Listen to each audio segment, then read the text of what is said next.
So it looks a lot nicer now, doesn't it? All that rubbish is put in a bag that I found up there actually. So what I'll do is I'll leave it there. I'm going to walk up the top and come back, pick it up and put it in a bin. If you are going to leave rubbish, which I really hope you don't, but if you're going to go to the point of wanting to leave it, just leave it on the ground here and make everybody else's life easier who's cleaning up after you.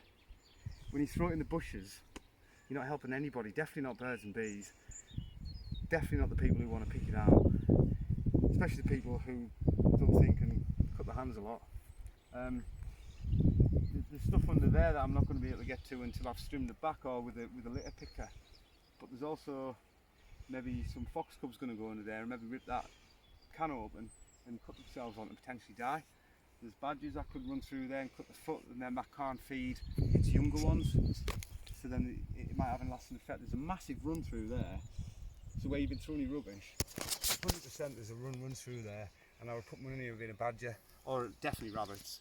I mean, I forget that there's so many rabbits about because it's digging everywhere, but there's rabbit poo in here, so there you go. You're basically potentially injuring young rabbits. Some animals suffer, some flourish, some struggle, some survive, but it all has a balance. We all know about it. We don't have to, I'm not going to go into detail about it, but basically, if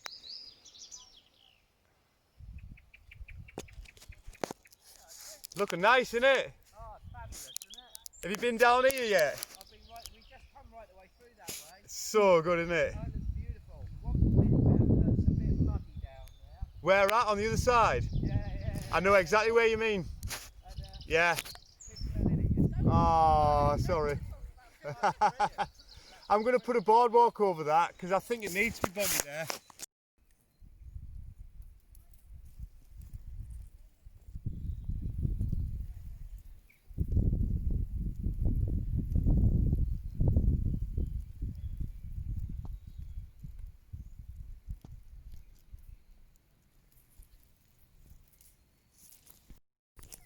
And that used to be a row of brambles with probably a load of Himalayan balsam growing through, like you've got in there. But now what we've got is, look at all that wood sorrel growing. For me, there's a noticeable difference looking out over the meadow that Dom and I have trimmed. There's less tufty grass taking over the wildflowers, so the wildflowers show more. There's more. That's pretty well shown. Showing through. And what really is noticeable is the thistles coming through, and also the amount of sorrel. Sorrel is coming through really strong. It's already providing habitat for those little insects. As kids we used to call this cuckoo spit. Can't remember what the real insect is, but I also know that there's wasp spiders around here. And we'll have a dig around and see if we maybe see any signs of one. But this little patch here was basically where the brambles came right down from there down here before, so we trimmed it back in summer, and the beauty of it is because it's so dry and sunny now, it's actually killed off the brambles. There's a load of that sticky willy growing through there in the ferns, but I think it's so hot it's killed it off. It's really interesting to see what flowers do come back through, because all these flowers here are thriving on dry stony ground. It's like bone dry in there, but all the tufts.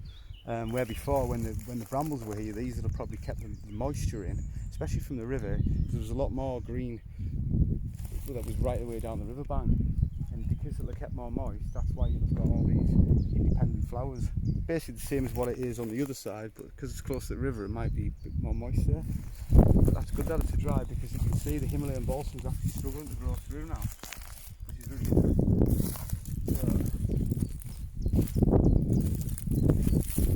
I saw some coming through the other week, and that should be a lot higher, because that's a really strong plant. Look, I'm struggling to pull that out. There you go, look.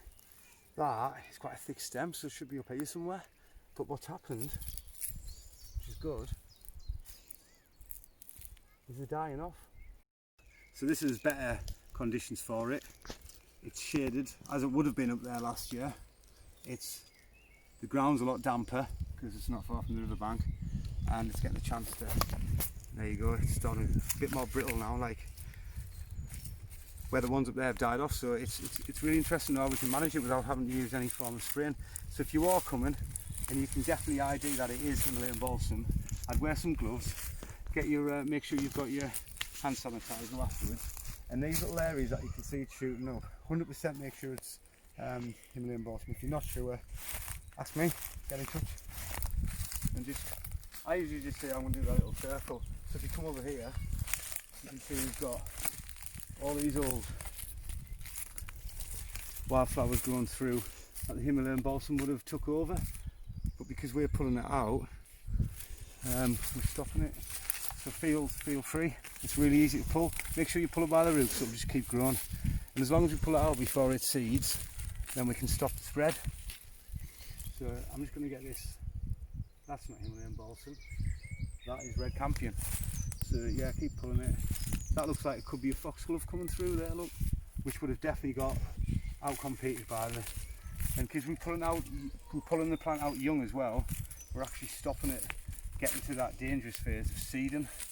Once it seeds, you can't stop the spread. One plant will spread hundreds and hundreds. So you know, you can really get in. When it's young, it's much better. We couldn't do this last year because this whole place was rammed with brambles. So if we have a quick walk down to see,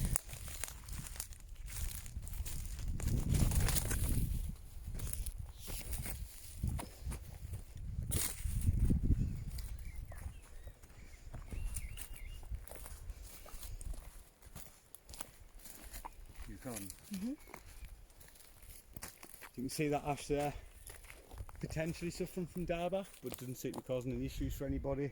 It's providing a beautiful bit of shade for all those wildflowers. Look at those wildflowers under there. Again, this time last year, if you were to scan right across with the camera, it was just rammed with brambles. That bramble patch there was the whole site. You could only just get through by a little tiny track that I cut out just to get down and have a look. And I didn't know there was Himalayan balsam here until it was too late, because that's when you could see it shooting above the brambles. But now we're on top of it. I've left that little bramble patch in there for ecological purposes. So anything grown through that we might have to try and get at. But I've pulled it all out because the worst place that Himalayan balsam can damage is definitely riverbanks. But if you have a look down now, there's endless flowers growing. Are they forgetting us in there? No. No. Wow, it's really strong. That well stuff. Wow, look at that. That's a really lovely blue as well. There's all these campions coming through here. Oh.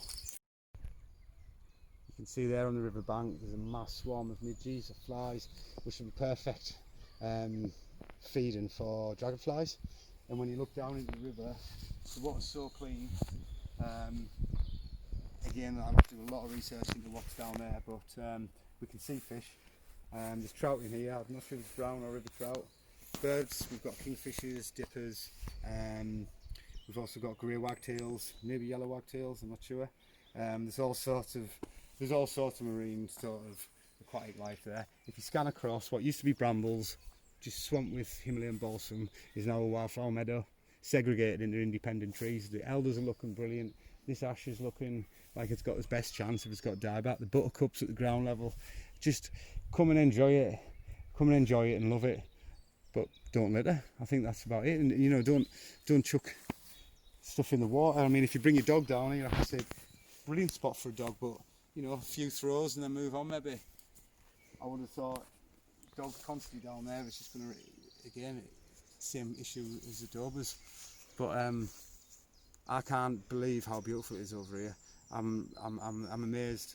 I remember walking down here last summer with Liam Shoesmith, looking across and being a little bit anxious at the fact that Himalayan balsam was just swamping the woodland that I had to manage, and we had a good decision about how to tackle it, and Richard Budge as well, and between us we've come up with a pretty good management plan, and it's working. And it's basically just going to be man management by hand tools, and then when it's shooting back up,